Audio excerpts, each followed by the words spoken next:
Meeting David Mitchell proved to be the most surreal part of appearing on The Graham Norton Show.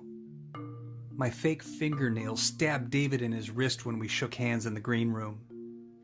I apologized, blamed my lack of depth perception for his injury, and comically pushed my palms through the air like a sloppy mime failing to find the limits of an invisible prison. Peachy stopped snugging Vincent's necktie to shoot an annoyed look my way, red lips compressed in a firm fissure that hardly ranked as a smile. David graciously played along for my benefit in front of Vincent and the other guests, flattening his hands against unseen planes.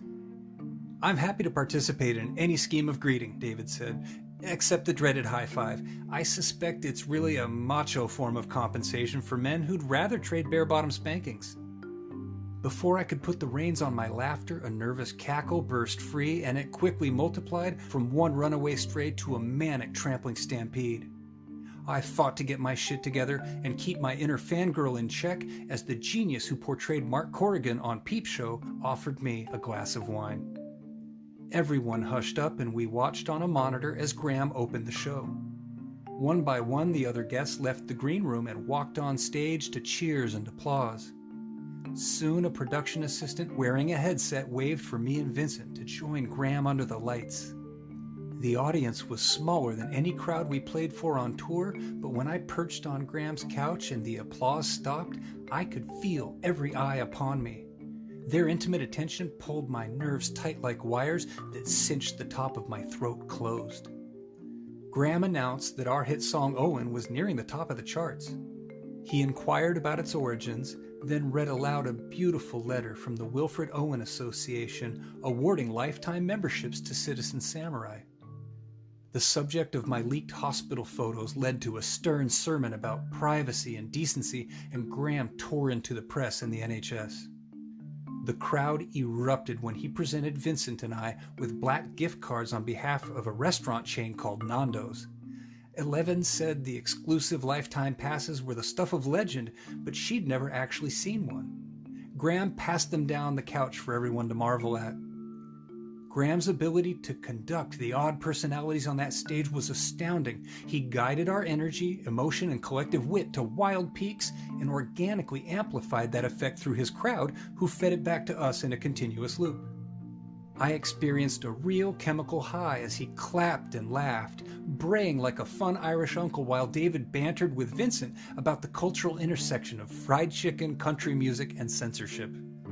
60 seconds later, it was as if we were alone, just the two of us, when Graham leaned forward in his chair and inquired in a soft voice about my recovery since the bombing. I shook my emotional magic 8-ball, desperate to conjure a glib quip to prove I wasn't beaten or to make a stoic statement that could only come from a woman moving forward on a high road of healing and self-discovery.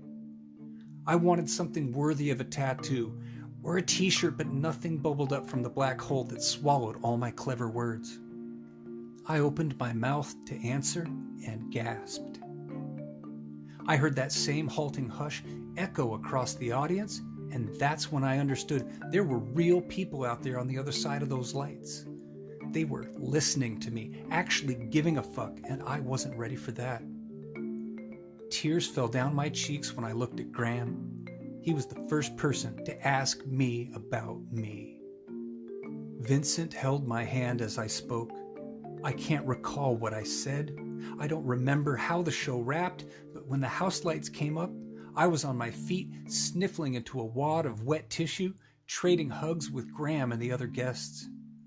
A fresh batch of my tears soaked David Mitchell's beard, and I looked over his shoulder to see Peachy elbowing through production assistants and crew members to intercept Vincent and lead him away backstage. 1 hour later, Vincent came to Dishoom, alone as promised, to find me seated with my blind side against the wall, stuffing my face with garlic naan. He ordered a double Bushmills neat, and we ate without speaking, wrecking plates of samosas, prawns colawada, and chicken ruby. The bow on my blouse didn't survive the appetizer round unmolested. I removed it, wiped my lips on the black silk, and opened my collar. Vincent hauled his necktie off and stained it with a daub of chutney in an expression of solidarity. "What's next?" I asked. "What are we doing tonight?" "Stormzy invited us to meet him at a club," he said. "It's not far from here.